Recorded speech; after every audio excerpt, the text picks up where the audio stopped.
தமிழக வெற்றிக் கழகம் தேர்தல் ஆணையத்தால் அங்கீகரிக்கப்பட்ட கட்சி அல்ல என்று சென்னை உயர்நீதிமன்றத்தில் தேர்தல் ஆணையம் தரப்பில் தெரிவிக்கப்பட்டுள்ளது.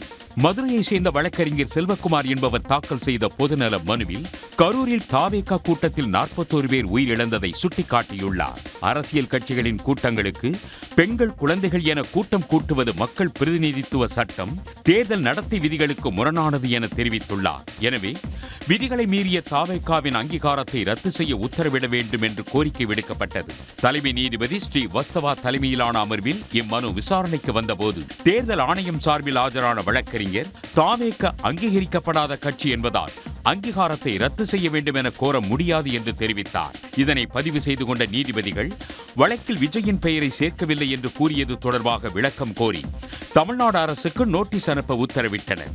மேலும் ரோடு ஷோக்களுக்கு வழிகாட்டு நெறிமுறைகள் உள்ளிட்ட கோரிக்கைகளை விசாரிக்க வழக்கை ஏற்கனவே உள்ள சிறப்பு அமர்வுக்கு மாற்றினர்.